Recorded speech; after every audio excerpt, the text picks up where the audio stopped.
Assalamualaikum warahmatullahi wabarakatuh. Assalamualaikum. Alhamdulillah.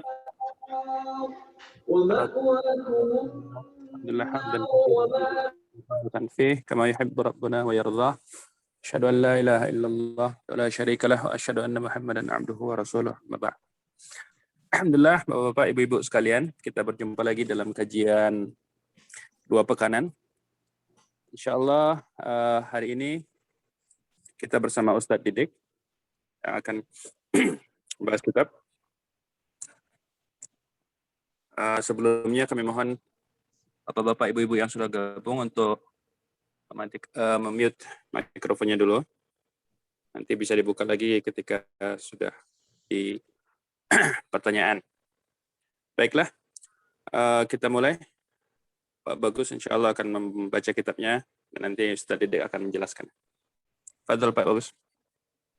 Bismillahirrahmanirrahim. Alhamdulillahirrabbilalamin. Allahumma gfir lana wa li syaikhina wa lil muslimina wal muslimat. Qala al-mu'allifu rahimahullahu ta'ala.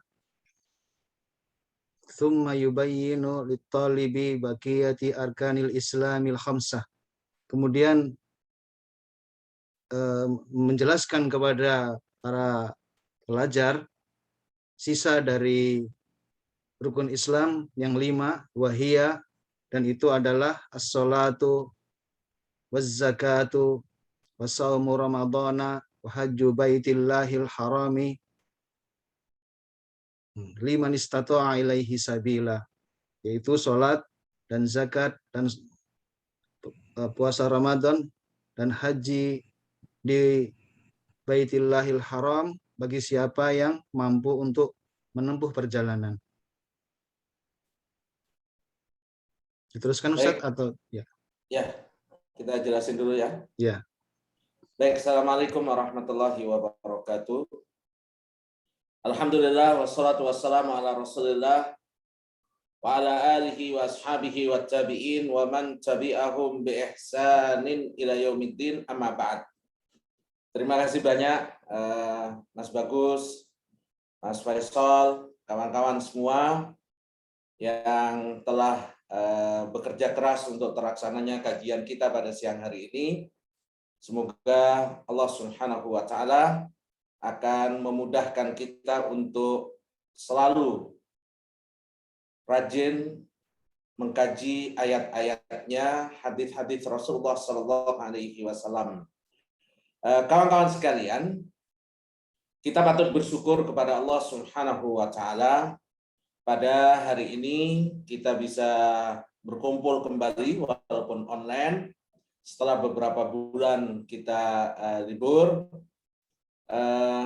Kawan-kawan sekalian, pada hari Jumat ini, hari yang sangat agung, hari yang terbaik, adalah waktu-waktu yang banyak sekali fadilah dan keutamaan yang dijanjikan oleh Allah Subhanahu wa taala bagi kita, keutamaan-keutamaan yang dijelaskan oleh Rasulullah Shallallahu Alaihi Wasallam. Kawan-kawan sekalian, Rasulullah Shallallahu Alaihi Wasallam beliau bersabda, Inna fi yaumil jum'ati la sa'atun tustajab, atau kama qala alaihi salatu wassalam. Pada hari Jumat ada waktu yang sangat-sangat mustajab sekali. Para ulama berbeda pendapat kapan waktu yang mustajab itu.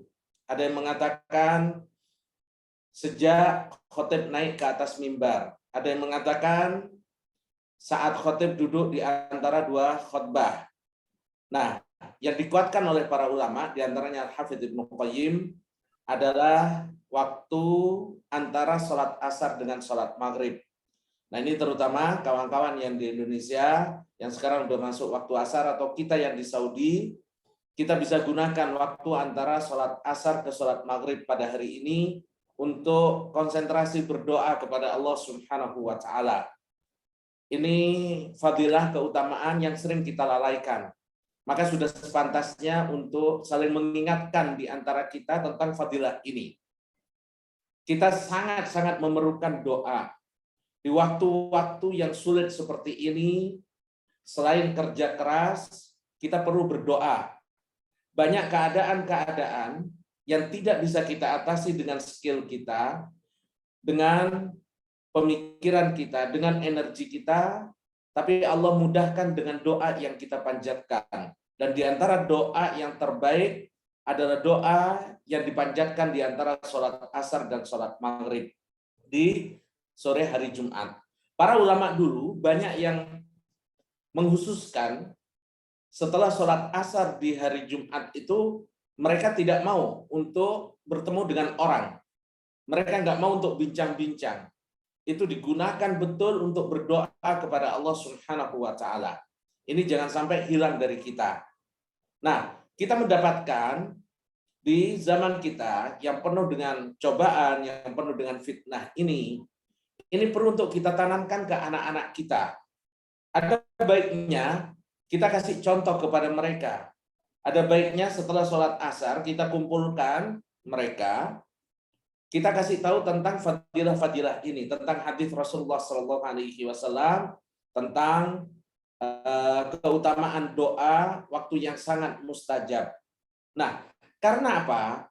Nanti setelah kita wafat, kawan-kawan sekalian, salah satu tabungan terbaik kita adalah pendidikan kita kepada anak-anak. Dalam hadis yang diriwayatkan oleh Imam Bazzar dari sahabat Abu Hurairah radhiyallahu anhu dan pernah disampaikan oleh Syekh Suraim di khutbah Jumat di salat di Masjid Al-Haram, Rasulullah menyatakan turfa'ul janazatu darajatuha. Ada jenazah yang selalu diangkat derajatnya oleh Allah. Jenazah ini pun heran. Orang yang sudah wafat, semua amalannya akan terputus. Tapi dia selalu diangkat derajatnya oleh Allah. Dia pun bertanya, ya Allah, apa yang menjadikanku mendapatkan keutamaan ini? Kalau kita lihat di Al-Quran, Fir'aun di dalam kuburnya itu disiksa oleh Allah guduwa wa asyiya. Setiap pagi, setiap sore disiksa oleh Allah. Tapi ada hamba-hamba Allah yang selalu diangkat derajatnya oleh Allah. Allah tidak menjawab karena puasamu, karena sholatmu, tapi Allah menjawab, inna waladaka astaghfara laka 'alal ardh. Karena masih ada di antara putra-putrimu di muka bumi yang mau mendoakan engkau, yang mau memintakan maghfirah dan ampunan untukmu. Jadi setelah kita wafat, kita nggak bisa nambah pahala kita dari kajian seperti ini. Berhenti semua. Setelah kita wafat, nggak mungkin kita nambah pahala kita dari sholat. Putus semua. Tapi doa-doa yang dipanjatkan oleh anak-anak kita, yang merupakan hasil dari pendidikan kita, itu yang akan selalu mengangkat derajat kita. Maka, agar kita mendapatkan keutamaan ini, kita perlu membiasakan ke anak-anak kita, memberitahukan kepada mereka pentingnya mendoakan orang tua. Dan pentingnya mendoakan orang tua, memintakan maghfirah, terutama di waktu-waktu yang mustajab. Di antaranya adalah setelah sholat asar di hari Jumat. Nah ini kawan-kawan sekalian, harus kita tanamkan, biasakan ke anak-anak kita, karena pendidikan kita, pembiasaan kita di masa hidup kita, itu akan menjadi investasi terbaik kita setelah wafat. Nah, kami pernah punya seorang syekh, itu Masya Allah, ke Indonesia dengan ibunya, ketika hari Jumat di mobil, beliau nawarkan ke ibunya, Bu, saya baca surat Al-Kahfi ya ini. Ini anak seperti ini nggak tiba-tiba kawan-kawan sekalian. Anak seperti ini ada buah pendidikan yang sangat panjang sekali. Nah, kita jangan sampai kita semangat nuntut ilmu, tapi kita tidak kondisikan ke anak-anak kita. Karena kita menuntut ilmu berhenti dengan wafatnya kita. Nah, tapi kalau kita kondisikan, kita amalkan apa yang kita pelajari ke anak-anak kita, itulah yang akan menjadi amal jariah kita, tidak akan pernah putus walaupun kita sudah wafat. Nah, ini muqaddimah tentang pentingnya hari Jumat karena kita sekarang kajian di hari Jumat, ya. Nah, kawan-kawan sekalian, kita perlu untuk mereview kembali tentang kitab ini, buku ini, karena sudah lama kita libur ya. Nah, apa sih yang ada di dalam kitab ini? Agar kita tahu betul, agar kita punya target setelah selesai mengkaji kitab ini, apa yang harus kita miliki dari ilmu-ilmu yang ada di dalamnya. Nah, kawan-kawan sekalian, Syekh bin Baz rahimahullah, beliau seorang ulama besar, beliau seorang ulama yang punya keilmuan luar biasa. Saat beliau wafat, dan kami masih mahasiswa di Universitas Islam Madinah, sempat ada pertemuan di OA, di ruang pertemuan, testimoni murid-murid beliau memberikan kesaksian tentang bagaimana keilmuan beliau yang sangat-sangat dalam. Salah satunya, beliau ini awalnya kan bisa melihat, tapi usia-usia 17 atau 18 tahun beliau diuji oleh Allah Subhanahu wa taala dengan kehilangan penglihatannya. Nah, pernah di Riyadh itu ada satu hadis yang sedang beliau kaji yang bersumber dari Musnad Imam Ahmad. Nah, di Musnad Imam Ahmad itu dicari oleh muridnya, nggak ketemu hadis tersebut. Kata beliau, ada, coba cari cetakan lain. Dicari nggak ada. Cetakan ketiga dicari nggak ada. Beliau bilang, cari di maktabah. Saya yakin betul ada hadis itu. Sampai kitab yang keempat, baru di cetakan yang keempat itu, di makhtutot yang keempat itu, didapatkan hadis tersebut. Yang ingin saya tekankan, bahwa Syekh bin Baz, beliau punya keilmuan yang sangat-sangat luar biasa. Tapi kalau kita lihat karangan-karangan beliau, itu buku-buku yang tanda kutip ringan. Seperti kitab kita ini kan ringan. Untuk masyarakat umum, semua orang bisa menikmatinya. Nah, jadi ketika beliau mengarang seperti ini, bukan berarti beliau bukan ulama besar. Bukan berarti beliau tidak punya ilmu yang mendalam. Beliau ulama yang sangat-sangat luar biasa pengetahuan agamanya. Namun beliau mengarang kitab-kitab, beliau mengambil satu sisi di dakwah ini yang tidak dikerjakan oleh para ulama lain. Para ulama lain mengarang tafsir, mengarang hadis dengan berjilid-jilid. Nah, beliau mengambil salah satu tugas, yaitu buku-buku yang mudah untuk dipahami. Nah, inilah pentingnya masing-masing kita mengambil tugas dakwah sesuai dengan kapasitas kita. Semua kita punya kewajiban di dalam amanah dakwah ini. Ada salah seorang guru kami, beliau punya qiraah asyar, beliau punya qiraah sab'ah, qiraah asyar, surah kubro. Beliau punya sanad Quran sampai ke Rasulullah Shallallahu Alaihi Wasallam. Tapi beliau lebih konsentrasi untuk bikin buku metode membaca Al-Quran, pendidikan Quran untuk anak-anak kecil, anak usia dini. Ada putra beliau yang tanya, ayah, engkau kan hafal Quran, punya qiraah sab'ah, punya qiraah asyar, kelebihan skill yang tidak dimiliki oleh banyak orang.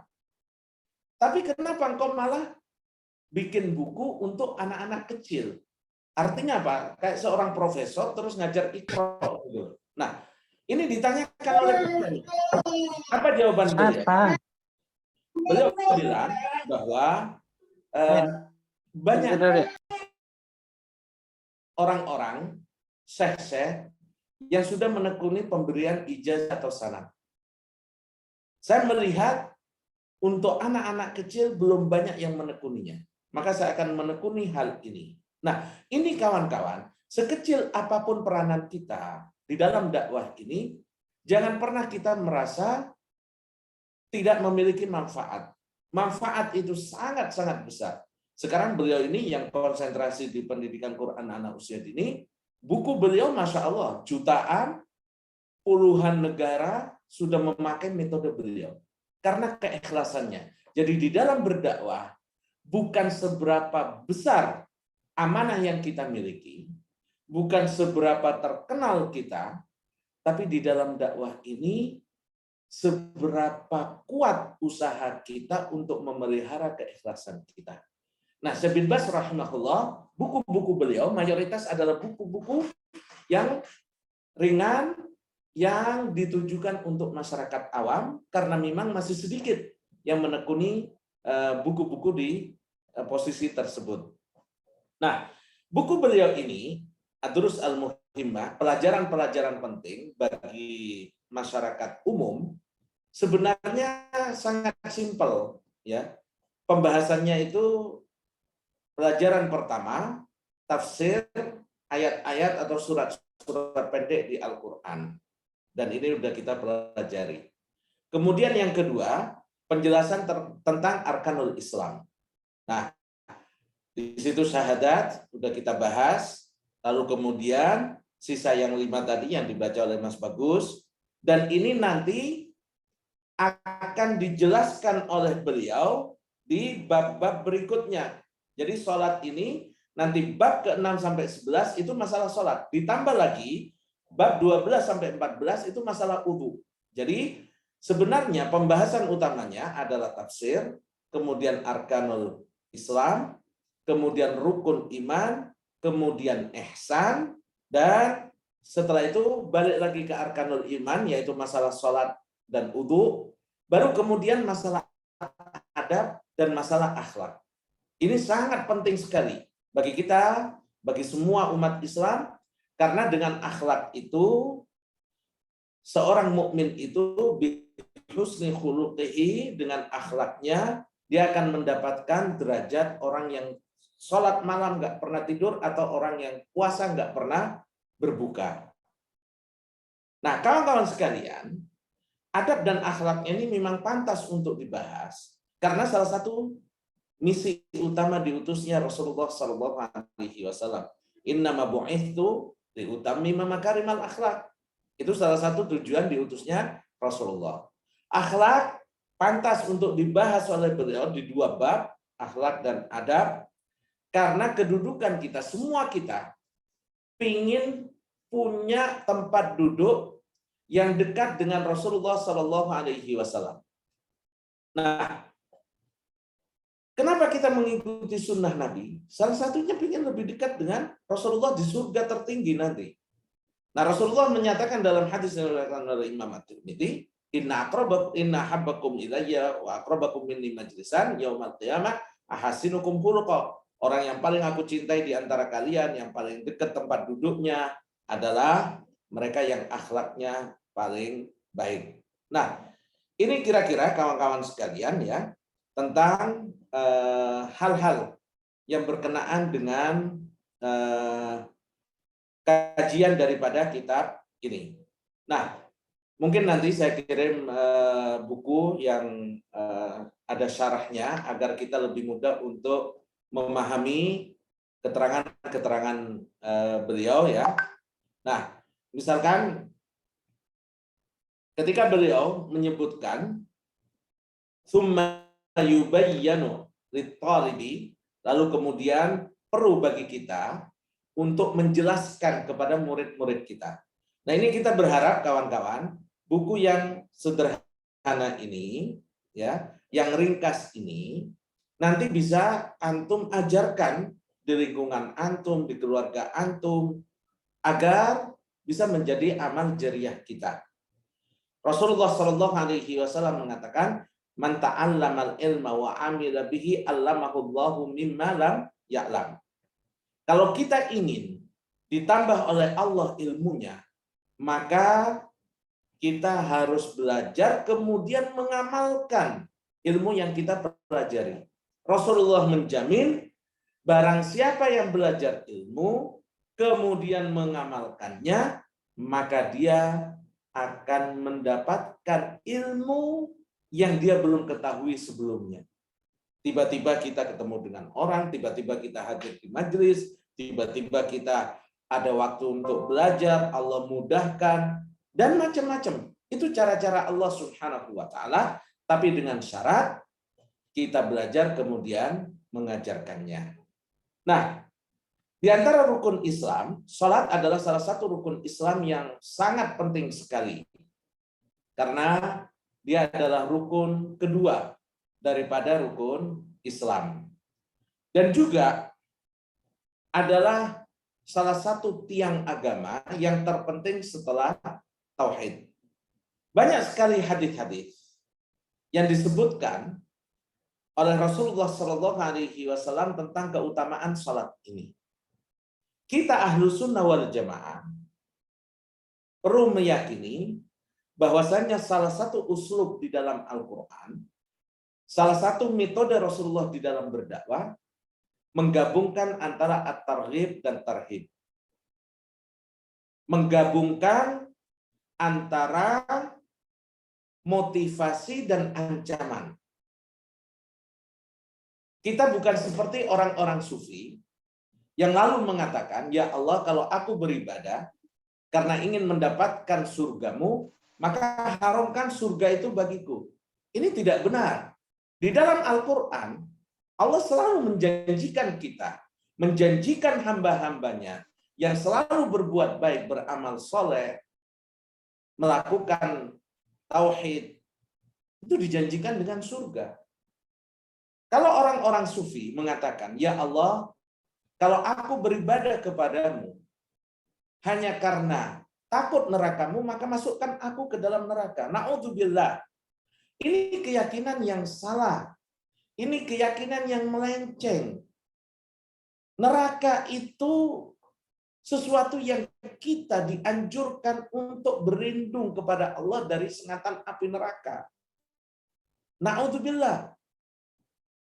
Tujuan utama kita hidup ini, barometer kesuksesan hidup kita, barometer kesuksesan kita mendidik anak kita, itu bukan bisa sekolah di sekolah-sekolah terbaik. Bukan mendapatkan gelar-gelar akademik yang tinggi. Kesuksesan diri kita dan pendidikan ke anak-anak kita tidak diukur dengan tempat kita bekerja, dengan uang yang kita kumpulkan.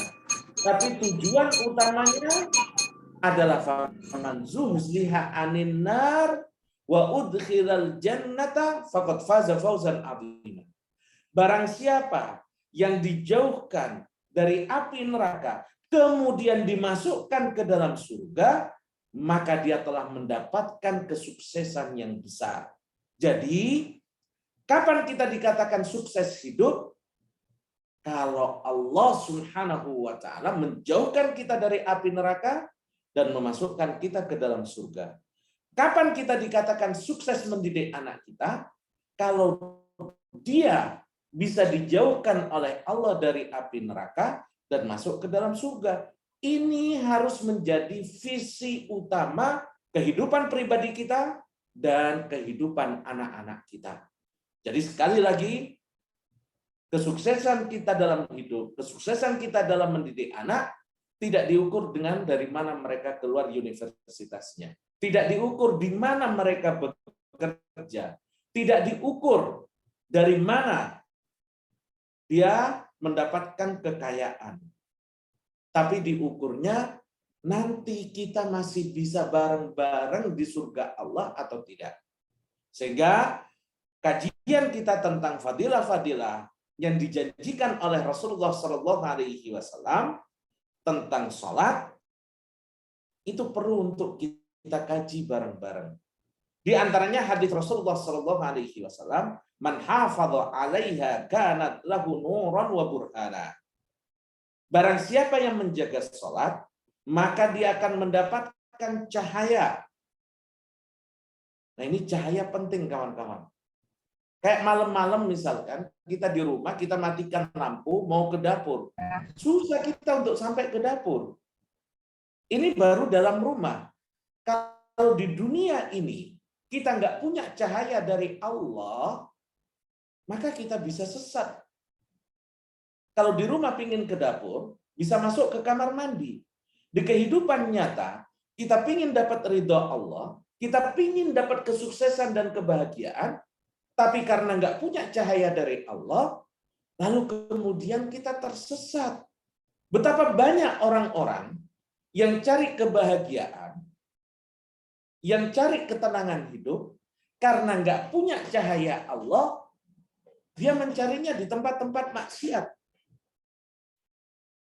bukan kenyamanan yang dia dapat, tapi fata morgana seakan-akan senang, tapi kemudian hancur semuanya. Kemarin ada kejadian kawan-kawan di Indonesia ya, anak-anak muda baru tamat kuliah, minum minuman keras, lalu kemudian tengkar sampai ada yang terjun dari lantai 6. Ini orang-orang, anak-anak lulus kuliah, ingin mendapatkan ketenangan, ingin mungkin foya-foya, syukur, karena nggak punya cahaya Allah.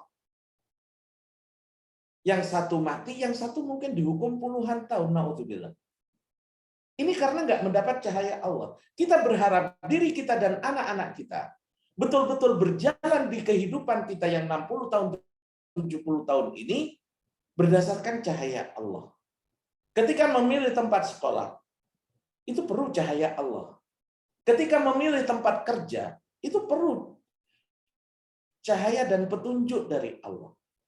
Maka salah satu sunnah Rasulullah yang bisa kita kerjakan hari Jumat adalah membaca surat Al-Kahfi. Ja'alallahu lahu nuran ma bainal jum'atain. Kalau kita baca surat Al-Kahfi hari Jumat atau malam Jumat, Allah akan berikan cahaya di antara dua Jumat. Antum-antum yang bisnismen misalkan, betapa sering mengambil satu keputusan karena dapat cahaya dari Allah, keputusan itu bawa keuntungan yang luar biasa. Sering kita, misalkan mau beli rumah, A apa B ya? Rumah yang di situ atau di mana ya? Alhamdulillah ditunjukkan oleh Allah, tiba-tiba rumah itu kita perbaiki, kita renovasi, keuntungannya besar sekali. Kadang kami sering mendengar dari kawan-kawan para pedagang, kadang beli rumah dianggap bagus, dianggap ini, diperbaiki dengan sangat mahal, nggak laku-laku. Di sini pentingnya cahaya Allah. Kita baca surat Al-Kahfi, kita sholat. Mereka yang sholat, kata Rasulullah, ja'alallahu lahu nuran, kanat lahu nur. Dia akan mendapatkan cahaya. Nah, termasuk nanti di bab wudu kita akan bahas, umat Islam akan dibangkitkan oleh Allah, ghurran muhajjalin. Anggota wudunya itu penuh dengan cahaya. Jadi wajah kita, tangan kita, kepala kita itu akan bercahaya karena bekas air wudu kita. Orang yang sholat pasti dia wudu terlebih dahulu. Jadi dia akan mendapatkan cahaya dari Allah, anggota badannya pun akan bercahaya di hari kiamat nanti. Maka kita dianjurkan untuk selalu sholat. Kawan-kawan sekalian, ada guru di Masjidil Haram memberikan nasihat pada kita. Ini Masya Allah, antum-antum yang hidup di Mekah, yang hidup di Yambu, yang hidup di Madinah. Ayo kawan-kawan, ini nikmat yang nggak bisa dibeli dengan uang. 2 tahun ini, saudara-saudara kita pengen datang ke Mekah, pengen datang ke Madinah, nggak bisa. Ketika kami umroh, kami kasih tahu ke kawan-kawan, pengusaha-pengusaha, bahkan mereka sering tiap tahun menghajikan, mengumrohkan 20-30 orang secara uang sangat mampu untuk datang. Tapi nggak bisa datang sekarang. 2 tahun pingin umroh nggak bisa-bisa. Padahal punya duit. Padahal biasa mengumrohkan orang setiap tahun 20-30 orang. Sekarang mau umroh sendiri aja sulit. Nangis dia bisa umroh. Ada orang yang bisa umroh. Ini kan nikmat dari Allah. Cahaya dari Allah yang diberikan oleh Allah pada kita. Umroh di hari Jumat, terutama di waktu-waktu sahur. Kalau antum punya kesempatan, coba usahakan umroh itu di waktu-waktu sahur. Artinya sekarang kita bisa pilih jam 3 sampai jam 6. Ini waktu-waktu yang sangat luar biasa. Syekh Muhammad Mukhtar Asy-Syinkiti, guru kami di Masjid Nabawi, yang sekarang salah seorang anggota Hayat Kibar Ulama, beliau pernah cerita, ada orang di Saudi ini yang setiap punya hajat, punya keinginan, selalu beliau bawa mobil dan cukup jauh dari Mekah. Lalu umroh sampai di Mekah jam-jam 3, waktu-waktu sahur. Lalu beliau umroh, doa, sholat subuh, baru pulang. Dan alhamdulillah Allah kabulkan permintaan-permintaan dan doanya. Salah satu yang terbukti, beliau punya putri yang nggak bisa berbicara. Jadi putrinya ini nggak bisa berbicara, bisu. Lalu beliau ingin agar Allah Subhanahu wa Ta'ala menampakkan kemahabesarannya. Beliau jalan bawa mobil datang ke Mekah, milih hari Jumat pagi untuk umroh. Beliau tawaf, beliau sa'i, beliau sholat di depan Ka'bah, beliau berdoa, ya Allah, tolonglah hambamu, bantulah agar anak hamba bisa berbicara. Setelah subuh pulang, sampai di rumahnya, beliau ketok pintu rumahnya itu. Lalu ada suara perempuan dari dalam yang tanya, siapa? Ternyata putrinya yang nggak bisa berbicara, yang bisu itu, saat itu juga bisa berbicara. Yang bukakan pintu, yang berbicara putrinya yang tadi baru didoakan di depan Ka'bah. Nah, ini kita beribadah, sholat di Masjidil Haram, yang bagi kita yang tinggal di Hijaz ini hal yang sangat-sangat luar biasa sekali. Munajatan yaumal qiyamah. Dan salat itu akan mengantarkan kita kepada kemenangan, kita akan bisa selamat pada hari kiamat. Wa man lam yuhafidz 'alaiha, sebaliknya mereka yang tidak menjaga salat, maka dia tidak akan mendapatkan cahaya bukti dan keselamatan dari Allah Subhanahu wa Ta'ala. Wa kana yaumal qiyamati ma'a Qarun wa Fir'aun. Dan dia pada hari kiamat nanti yang enggak sholat, yang enggak menjaga sholat, akan dikumpulkan bersama Qarun, Fir'aun, Haman, dan Ubay ibn Khalaf. Jadi kawan-kawan sekalian, di hadis ini, sholatu burhan. Sholat itu bukti nyata. Bukti nyata kita di hadapan Allah Subhanahu wa Ta'ala nanti. Allah Subhanahu wa Ta'ala berfirman, innama ya'muru masajidallah man amana billahi wal yaumil akhir wa aqamas shalah. Di dalam hadis Rasulullah sallallahu alaihi wasallam beliau mengatakan al-ahdul ladzi bainana wa bainakumus shalah. Perjanjian antara kami dengan orang, dengan manusia adalah salat. Faman tarakaha faqad kafar. Mereka yang melalaikan salat, meninggalkan salat, dikhawatirkan mereka akan masuk ke dalam kekufuran. Dan ini khilaf di antara para ulama sangat besar sekali.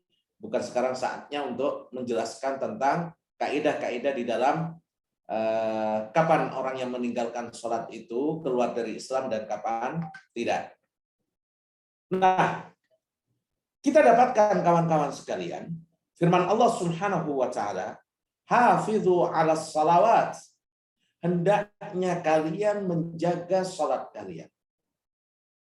Nah, yang tadi ingin kami sampaikan, salah seorang guru di Masjidil Haram, beliau bilang, kita semua ini kan tahu, ada 3 waktu yang terlarang untuk sholat. Ada 3 waktu yang terlarang untuk sholat. Habis subuh sampai terbit matahari, tengah hari sebelum sholat zuhur, lalu antara sholat asar ke sholat maghrib. Ini waktu terlarang untuk melaksanakan sholat-sholat sunnah. Beliau bilang, fihi latifah.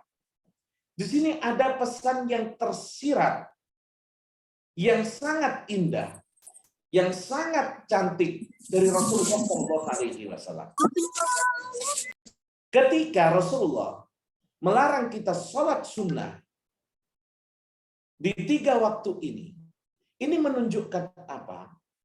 Ini menunjukkan bahwa para sahabat dulu, orang-orang soleh terdahulu, para ulama salaf, mereka itu tidak hanya menegakkan sholat wajib. Mereka itu tidak hanya negakkan sholat qobliyah dan ba'diyah. Kita seringkali kawan-kawan yang ingin mengikuti sunnah Nabi, yang ingin mengikuti sunnah para salaf, kita kehilangan pegangan. Kalau saat ini ada seseorang yang sholat 5 waktu, ba'diyah, qobliyah, sholat malam, dan duha, itu sudah Masya Allah luar biasa. Dan memang luar biasa. Nggak mudah menjaga sholat-sholat sunnah itu. Tapi tahukah kita bagaimana semangat para ulama salaf terdahulu, para sahabat dulu sholat, mereka nggak hanya mencukupkan dirinya dengan sholat wajib, dengan sholat fardu, dengan sholat 5 waktu. Mereka tidak hanya mencukupkan dirinya dengan sholat qobliyah, ba'diyah, sunan rawatib. Mereka tidak hanya sholat duha, sholat malam, sholat witir. Tapi ada sholat-sholat yang dinamakan dengan sholat sunnah mutlak. Sholat yang kita kerjakan tanpa ada sebab apapun. Qobliyah, ba'diyah itu karena sebagai pelengkap dari sholat wajib atau sholat fardu. Duha ada waktunya. Sholat malam ada waktunya. Nah, ini para ulama terdahulu, mereka itu di luar sholat-sholat wajib, sholat sunnah yang kita kenal, mereka itu nggak cukup dengan sholat-sholat itu. Mereka merasa ketenangan jiwanya itu ada di dalam sholat. Maka nggak cukup hanya dengan sholat-sholat tersebut. Rasulullah mengatakan, ya Bilal, arihna bis sholat. Wahai Bilal, tenangkan jiwa kami dengan sholat. Sekarang na'udzubillah, karena kelemahan iman kita, betapa sering sholat itu seakan-akan menjadi beban bagi kita. Berat bagi kita. Dulu Rasulullah, beliau mengatakan, arihna bis sholat. Wahai Bilal, istirahatkan kami, jiwa kami dari beban-beban hidup dengan menegakkan sholat. Sekarang sebagian orang kalau tidur, lalu ada azan subuh, ganggu aja. Mengganggu kenyenyaan tidur. Dulu Rasulullah justru mendapatkan ketenangan di situ. Rasulullah menyatakan, aku dijadikan oleh Allah cinta, senang kepada keluarga, istri, kepada perempuan. Dan aku cinta minyak wangi. Tapi itu bukan puncak ketenangan batin beliau. Puncak ketenangan batin beliau, wa ju'ilat qurratu aini fis shalah. Tapi Allah hubbiba ilayya syai'an. Allah menjadikan diriku, jiwaku cinta kepada wanita, kepada istri, kepada minyak wangi. Itu hiasan-hiasan dunia. Namun kata beliau, wa ju'ilat qurratu aini fis shalah. Tapi Allah jadikan puncak ketenangan batinku. Allah jadikan mata hati yang menyejukkan hatiku ada di dalam sholat. Ada di dalam sholat. Ya ayyuhalladzina amanu ista'inu bis sabri was salat. Wahai orang-orang yang beriman, mintalah tolong dengan salat. Rasulullah kalau ada idah hazibahu amrun, kalau ada sesuatu yang sulit, qama ilas salat, maka beliau salat. Ini harus jadi jalan keluar kita. Kalau kita sumpah, kita banyak masalah, banyak problem di rumah, banyak problem tempat kerja, salat. Nah, salat-salat mutlak seperti inilah yang sering dilakukan para ulama salaf dulu, sampai-sampai Rasulullah melarang mereka, saking kuatnya sholat mereka itu, sholat yang nggak terikat dengan waktu, dengan sebab itu, hindari di 3 waktu ini. Larangan ini nggak berlaku bagi mereka yang cuma sholat wajib. Larangan ini nggak berlaku bagi mereka yang cuma sholat qobliyah, ba'diyah, sholat malam. Dan itu sudah hebat sebenarnya. Tapi ini menunjukkan bagaimana ulama salaf dulu, mereka nggak hanya sholat-sholat sunnah muqayyad, sholat-sholat sunnah yang muqayyadah, tapi mereka juga sholat sunnah mutlak. Coba kawan-kawan, kapan terakhir kita sholat sunnah mutlak? Sholat sunnah mutlak itu artinya apa? Nggak ada sebab, bukan karena berbuat dosa, bukan karena sholat duha, bukan karena apa. Pokoknya saya ingin sholat aja. Ada waktu kosong, saya sholat deh. Ini sholat sunnah mutlak. Jadi ketika Rasulullah melarang 3 waktu itu menunjukkan bahwa kita dianjurkan untuk sholat sunnah mutlak. Coba kapan terakhir kita wudu, sholat tanpa ada sebab. Udah pokoknya pingin sholat aja. Pingin komunikasi dengan Allah. Nah di sini kita perlu untuk meningkatkan amaliyah kita. Jangan hanya keilmuannya yang kita timba dari para ulama salaf, tapi juga bagaimana giatnya beliau-beliau di dalam beribadah kepada Allah Subhanahu wa taala. Memang berat, wa innaha lakabiratun illa 'alal khashiyin. Salat itu terasa berat, terasa sulit, terasa enggak mudah kecuali bagi mereka orang-orang yang khusyuk. Kalau kita khusyuk menikmati bacaan-bacaan salat, Allahumma ba'id baini wa baina khotoyaya kama ba'adta bainal masyriqi wal maghrib, ya Allah, sebagaimana Engkau jauhkan antara barat dan timur, jauhkan antara diriku dengan dosa-dosaku. Kita nikmati ya Allah. Kita baca Al-Fatihah. Alhamdulillahirabbil alamin. Segala puji bagi Allah, betapa banyak nikmat yang diberikan oleh Allah ke kita. Punya putra, punya anak, baik-baik, manut, dan lain sebagainya. Allah jadikan kita hidup di tempat-tempat yang bagus, komunitas yang baik. Alhamdulillahirabbil alamin. Lalu kemudian iyyaka na'budu wa iyyaka nasta'in. Ketika kita tauhid kepada Allah, hanya kepadamu kami menyembah dan hanya kepadamu kami meminta pertolongan. Ini salat. Hafidhu 'alas shalawat. Jagalah salat terkhusus wassalatil wusta, dan salat yang di pertengahan yaitu salat asar. Hati-hati dengan salat asar karena ada hadis di mana Rasulullah SAW menyebutkan mereka yang mengakhir-akhirkan sholat asar itu salah satu tanda kemunafikan. Mereka yang meninggalkan sholat asar dengan sengaja habitat a'maluhu. Amal-amalnya akan terhapus, amal-amalnya akan hilang. Na'udzubillah. Jadi di sini sholat asar harus jadi perhatian kita karena Allah menghususkan hafidhu 'alas shalawat wassalatil wusta. Jagalah salat kalian, peliharalah salat kalian, terutama salat yang dipertengahkan. Inna sholata kanat 'alal mu'minina kitaban mawquta. Salat itu sudah ditetapkan waktu-waktunya. Lalu kemudian ada firman Allah, wa'mur ahlaka bis sholati wastabir 'alaiha. Ini penting kawan-kawan. Wa'mur ahlaka wastabir 'alaiha.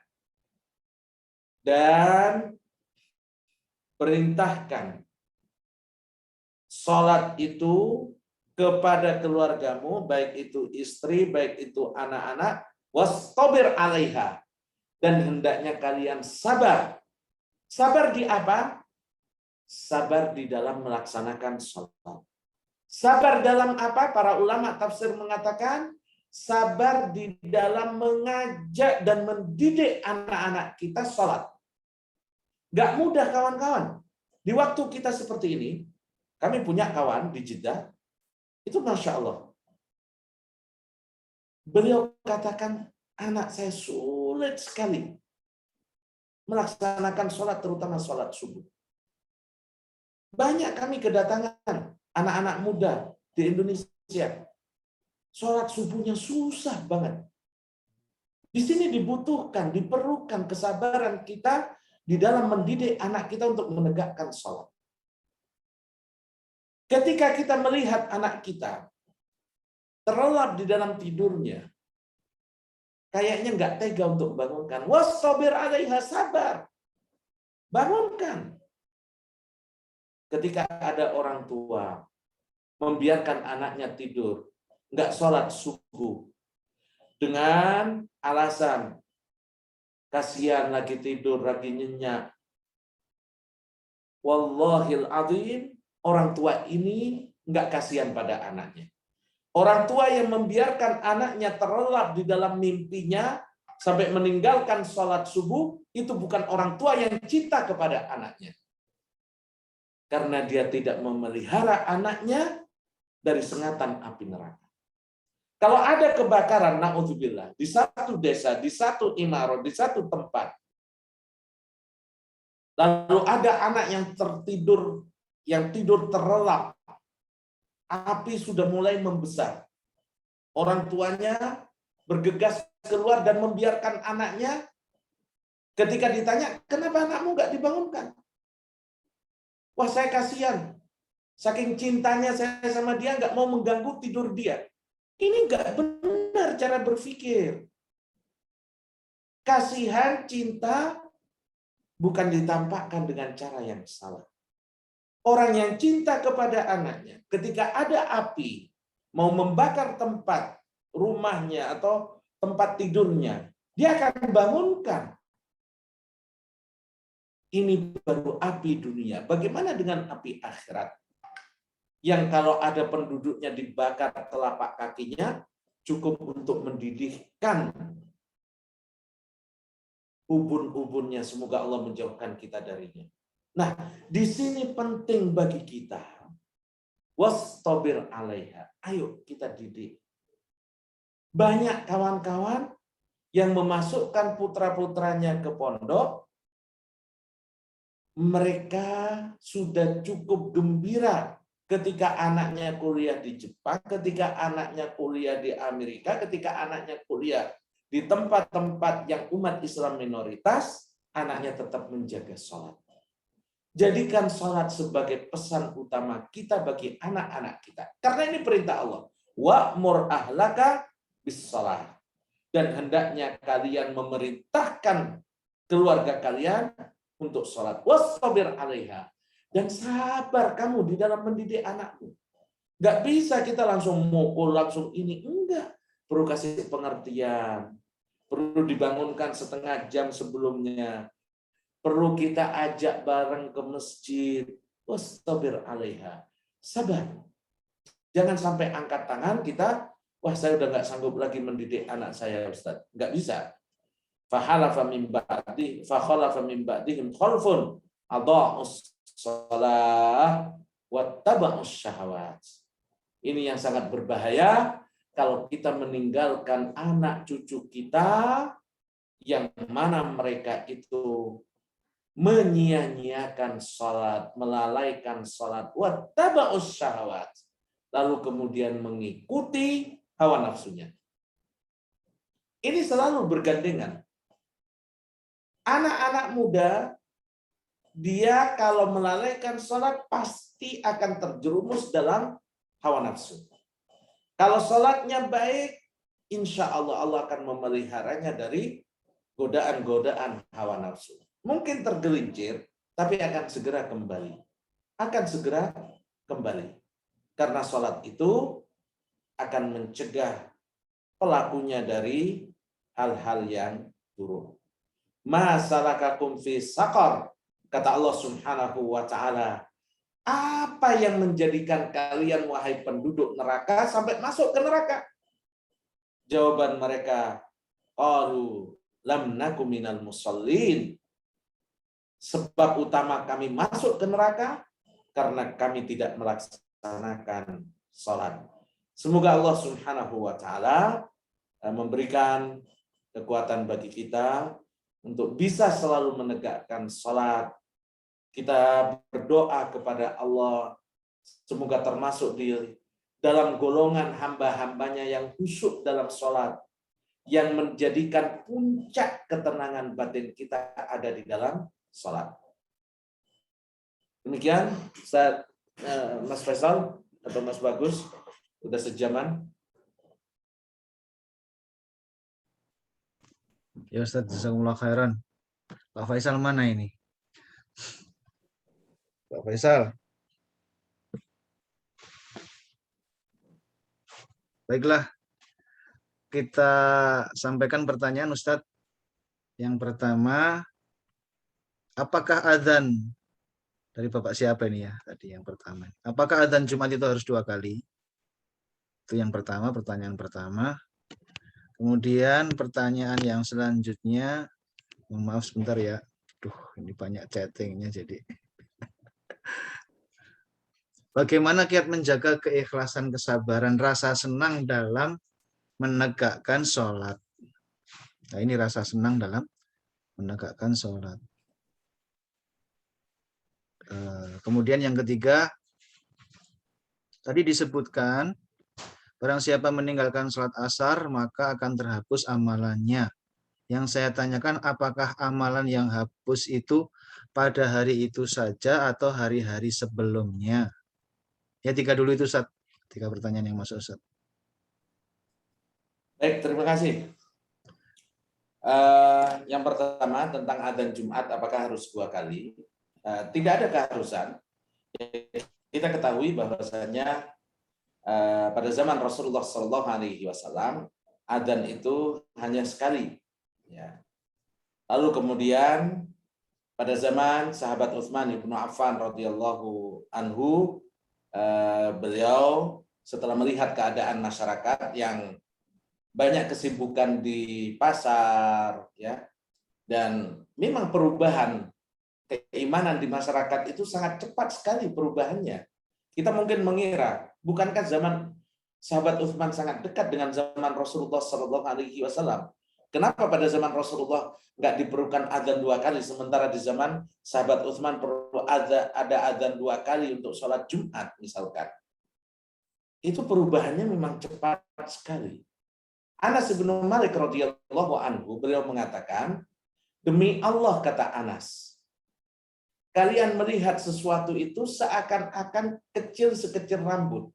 Padahal kami dulu pada zaman Rasulullah SAW menganggapnya sebagai salah satu penghancur. Artinya apa? Mungkin ada satu perbuatan, dosa atau apapun, pada zaman Rasulullah itu dianggap sesuatu yang aib sekali. Berbahaya, bisa menghancurkan seseorang atau masyarakat. Tapi pada zaman sahabat Anas bin Malik, orang-orang sudah menganggap itu sebagai sesuatu yang sangat kecil. Dalam sebuah hadis yang diriwayatkan oleh Imam Muslim, al-fitnatu tadribu ba'duha ba'dha. Fitnah itu akan menyerang, memukul satu dengan lainnya. Artinya apa? Sesuatu yang dianggap fitnah, awalnya fitnah besar, sesuatu yang sangat aib, dengan munculnya fitnah lain terasa ini kecil. Contoh, dulu Bapak Ibu sekalian, ketika ada radio, itu banyak orang-orang yang menjauhi radio, mengharamkan. Karena di situ ada musik, ada macam-macam.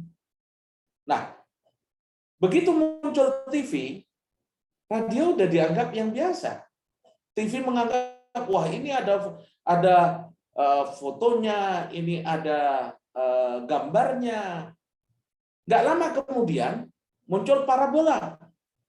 Lalu menganggap yang pakai TV biasa itu nggak ada masalah. Karena dia bisa milih di situ. Sementara parabola hal yang sekarang, parabola udah nggak dianggap. Sekarang udah zaman internet. Menganggap hal-hal itu hal yang biasa. Nah, ini masyarakat dengan semakin jauhnya dari masa Rasulullah SAW dan semakin dekat dengan akhir zaman, ada hal-hal yang mereka mulai perlu untuk diingatkan. Nah, termasuk di dalam melaksanakan sholat Jumat. Ijtihad beliau bahwa perlu diingatkan tentang datangnya sholat Jumat dengan adzan beberapa saat sebelumnya. Nah, ini fungsinya. Jadi, dan ini termasuk ikhtilaf, perbedaan pendapat yang masing-masing kita tidak boleh saling menyerang. Ya. Maaf Bapak Ibu ya, kami sering bimbing jemaah haji, itu Masya Allah kadang ada yang datang ke Mekah, pas sampai di Mekah itu Jumat pagi. Begitu mau sholat Jumat, adzannya 2 kali. Orang ini bilang, Masya Allah, Mekah kayak NU kalau di kita. Bilangnya ini sama dengan kita. Begitu paginya sholat subuh, nggak ada kunut. Dia bilang, wah, pengaruh Muhammadiyah udah sampai ke Mekah. Ya, ini Bapak Ibu sekalian, ada beberapa perbedaan pendapat yang kalau masing-masing punya dalil, yang dinamakan dengan ikhtilafut tanawwu, khilaf di masalah cabang, masing-masing punya dalil, kita tidak boleh saling menyalahkan. Baik, bagaimana cara kita ikhlas agar merasa senang sholat, suka sholat? Yang pertama doa. Yang pertama doa Bapak Ibu. Keimanan kita ini naik turun. Al-imanu yazidu wa yanqus. Yazidu bit ta'at wa yanqusu bil maksiat. Keimanan kita ini naik turun dan ini akidah Ahlussunnah wal Jamaah. Enggak ada keimanan tetap terus, enggak ada. Kadang naik, di bulan Ramadan naik. Di masa haji umroh naik. Kalau haji Masya Allah. Imam Masjidil Haram aja belum sampai di Masjidil Haram, kita udah duluan di Masjidil Haram. Jemaah haji Masya Allah. Sebelum asar udah di Haram sampai habis Isya. Luar biasa. Begitu pulang turun. Yazidu bin taat, bertambah dengan ketaatan. Wa yanqusu bil maksiat, dan turun dengan kemaksiatan. Ketika kita di Mekah, di Madinah, kemaksiatan jarang. Maka keimanan kita tinggi, mudah untuk sholat. Sering sekali para jemaah haji itu, ya Allah, baca ayatnya kurang panjang ya. Baca ayatnya kurang panjang. Di Indonesia, kita ngimami, baca ayat panjang dikit, itu sudah mulai batuk-batuk yang di belakang. Karena kemaksiatannya banyak. Sholat nggak bisa lama gitu. Tapi kalau di sini, contoh, bulan Ramadan coba, 1 juz. Tapi kita berlomba-lomba untuk bisa sholat tarawih di Masjidil Haram. Berlomba-lomba. Habis sholat Isya, kita sholat di 10 hari terakhir, jam 1 kita bangun lagi. Kalau di Indonesia, milih-milih tempat, milih-milih masjid mana yang paling cepat imamnya. Tapi kita datang ke sini, merasa kurang sholatnya, kurang panjang. Nah, ini karena faktor keimanan tadi.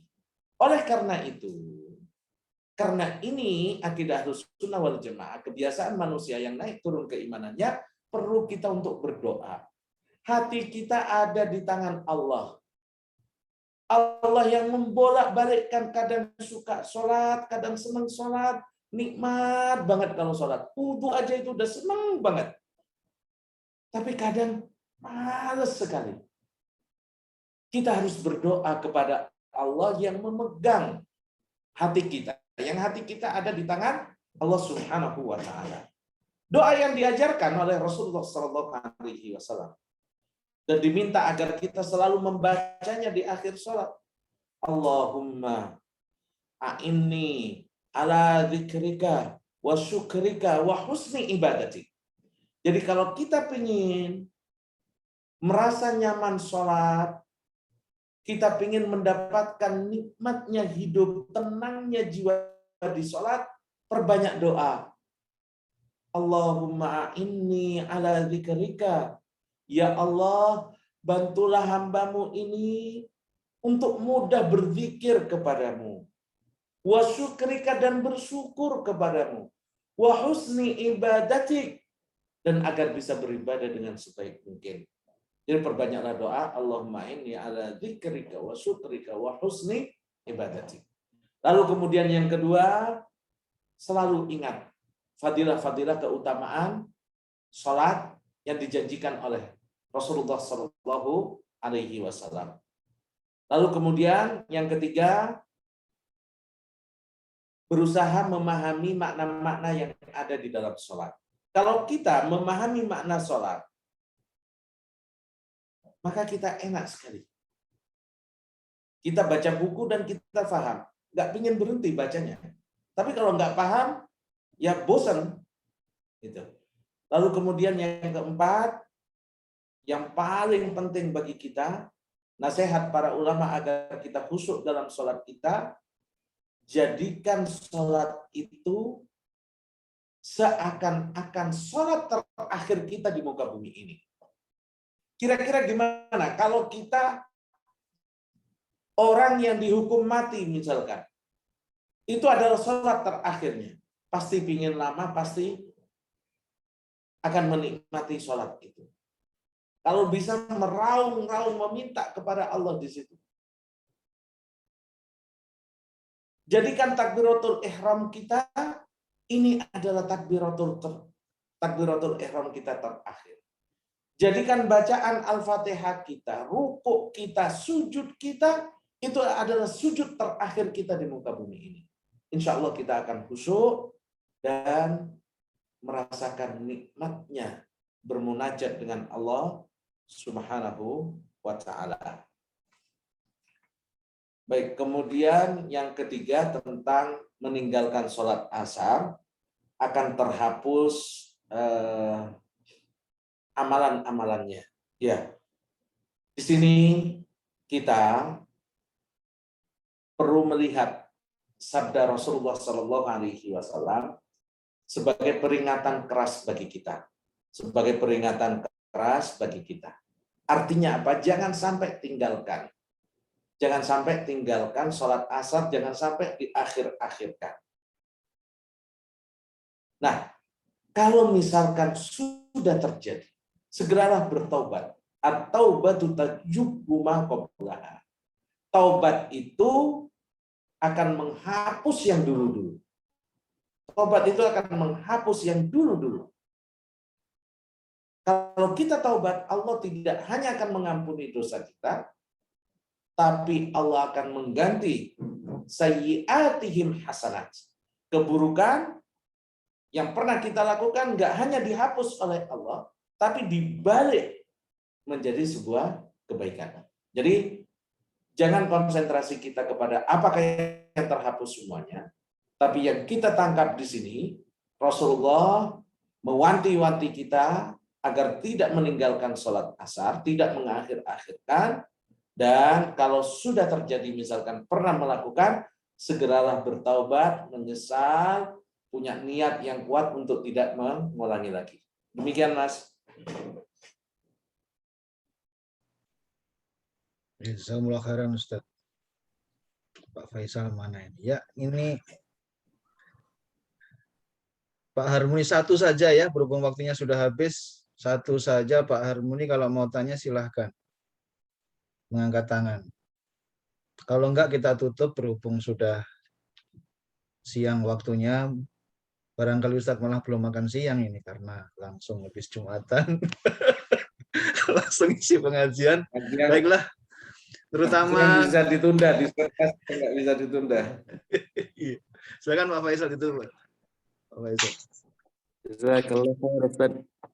Insyaallah kajian yang sangat bermanfaat dan berfaedah untuk kami semua. Dan semoga kita semua di sini Bapak-bapak, Ibu-ibu bisa mengambil faedah dari kajian ini dan juga bisa melaksanakan nasihat dari Ustaz.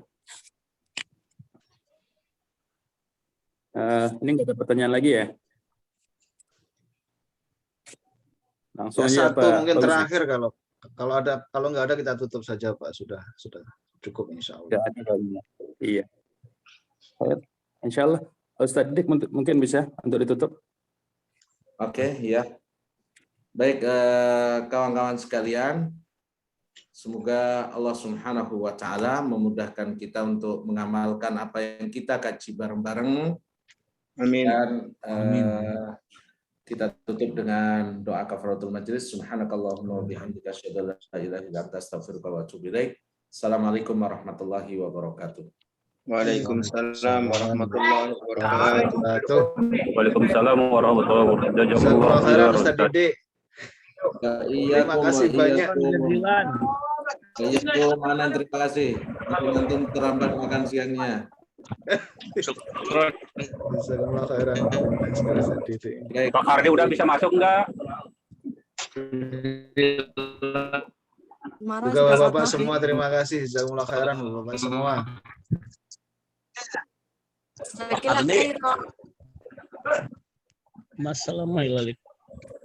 Untuk pertanyaan yang ini mohon maaf ini insya Allah nanti bulan depan kita tanyakan dari Bapak Ariana atau Ibu Ariana ini, berhubung ini maksudnya terlambat insya Allah nanti Pak Lukman lagi di mana nih?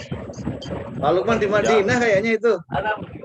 Mekah, pulang dari Mekah di Oh, jalan. Masya Allah. Ini supirnya orang Indo nih. Oh, apa Orang kabar Indo Pak? juga. Orang Brebes Oh, dari Grup Brebes. Malibari sama Filipina hari ini. Itu bapaknya hobi sambal tuh dari Brebes. Sambal kan dari Brebes.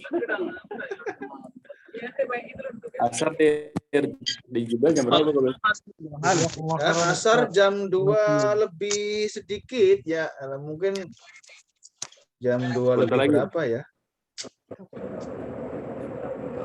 2.25 gitulah, kira-kira 2.25 ya. Pak Lukman ada sebelahan? Alhamdulillah. Umrohan banyak orang atau enggak? Enggak, bawa grup Filipin sama Malibari sekarang. Cuma 50 orang. Sekarang udah normal di Mekah. Udah rapat lah, udah rapat sholat juga sekarang ini. Pakai Alhamdulillah. istamarna kan sama aja? Enggak. Hah? Ya pakai, Pakai istamarna atau enggak? pakai. Sekarang udah rapat di sana. Kalau di sini belum Iya, rapat ya. iya. Udah. Pak Adi ada kabarnya enggak? Iya bagus. Pak Adis udah di Indo, Pak Adis tuh ya. Udah 10 hari. Pak Adis udah di Indo 10 hari. Pak Fitri libur, Pak Fitri. Ya libur Pak nih, hari terakhir nih Pak. Bagus, gimana Pak Bagus? Sehat-sehat? Alhamdulillah. Kayak di pantai nih Pak Bagus. Backgroundnya ini di kamar ini. Masya Allah, tabarakallah. Jadi kangen. Pak Fitri. Pak Fitri Iya, Pak. di mana Udah sehat, di Pak Fitri? Jubel? Alhamdulillah, sehat-sehat Pak. Alhamdulillah. Bagus kapan ke Madinah Pak Bagus? Saya kemungkinan akhir Desember, awal Desember kayaknya insya Allah. Ini kan ada liburan sekolah ya. Liburan sekolah ini nanti akhir November. Insya Allah saya mungkin ke Madinah. Mungkin kalau diizinkan cuti. Mau cuti seminggu lah. Mampir ke Mekah, mampir ya Pak ya. Kalau ke Mekah pasti Kerabi. Ya kalau ke sana insya Allah.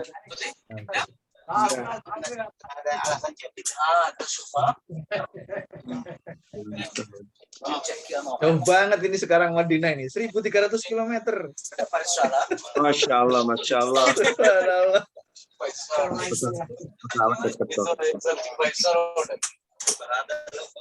Maka yang di Yanto dan di Rabik, syukurilah dan manfaatkanlah datang ke Madinah sama ke Mekah tuh. Mumpung dekat.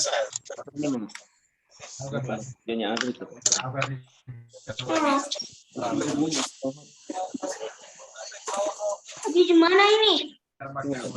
Pak Fitri di mana? Pak Fitri sekarang di Indo atau di Rabik? Di Rabik ya?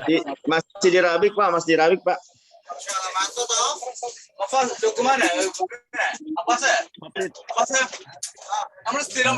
di Rabik. Abdullah ya. Nanti Irayan tuh Abdullah ya.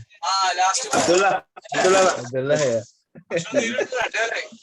Halo, Abdullah apa kabar? baik-baik. Kamu inget sama nggak nih sama Om Bagus? Main kesini Om. Main ke sini, Om. Ya insya Allah nanti renang sama kamu. Insya Allah.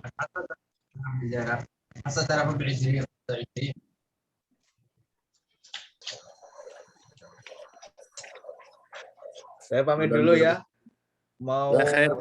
goda dulu Iya, Pak. makan siang. Iya Pak, Iya, saya juga mau Kayaknya pamit belum dulu Pak makan siang Bagus. semua ini kayaknya. Soalnya langsung.